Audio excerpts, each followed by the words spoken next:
आशा की किरण।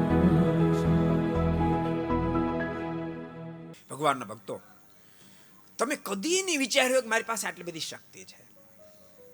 તમે થોડું મુક્ત ભાવથી ભજનનો પ્રારંભ કરો. મુક્ત ભાવથી માને હું મુક્ત છું, મુક્ત છું, મુક્ત છું. ભગવાનને ભેટી રહ્યો છું. તમે ભગવાનને ભેટતા હો, ફીલ કરો. જેમ સદગુરુ ગુણાતીતાન સ્વામીને ભગવાન સ્વામિનારાયણ ભેટ્યા છે, એમ હું ભગવાન સ્વામિનારાયણને ભેટી રહ્યો છું. આવું ફીલ કરતા જાઓ, મુક્ત છું, મુક્ત છું, મુક્ત છું. દિવસમાં 200-500 ફેરી હાલતા ચાલતા 10 મિનિટે, 15 મિનિટે, અડધો કલાકે 2-4 ફેરી બોલો, હું મુક્ત છું, મુક્ત છું.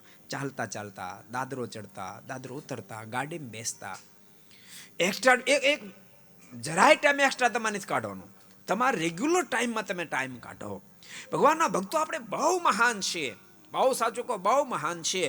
આપણી પાસે જે પરમાત્મા સંબંધી સુખ અગાધ પ્રાપ્ત થવાનું છે, એને આપણે ઠોઈ રાખ્યું છે, મને રોકી રાખ્યું છે.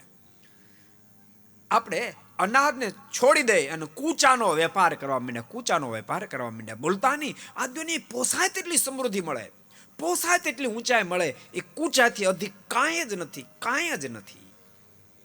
એ તો જ્યાં સુધી તમે આભ્યંતર સુખની અનુભૂતિ નથી કરી, ત્યાં સુધી એની બહુ મોટી મહત્તા દેખાશે. હું બહુ કોન્ફિડન્સની સાથે કહું છું, 100%ની 1000%ની સાથે કહું છું. તો મુક્ત ભાવથી ભજન કરો, તમને ખબર પડશે કે અંદરનું શું સુખ છે.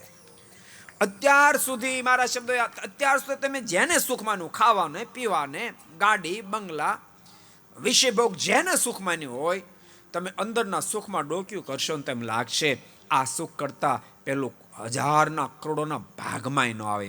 એટલા મહાલૌકિક સુખને તમે અનુભવી શકશો. को पसंद आया हो तो लाइक करें और शेयर करना मत भूलिए. सब्सक्राइब करें सरदार कथा चैनल को और बेल आइकॉन पर क्लिक करना मत भूलिए लेटेस्ट वीडियो सबसे पहले पाने के लिए.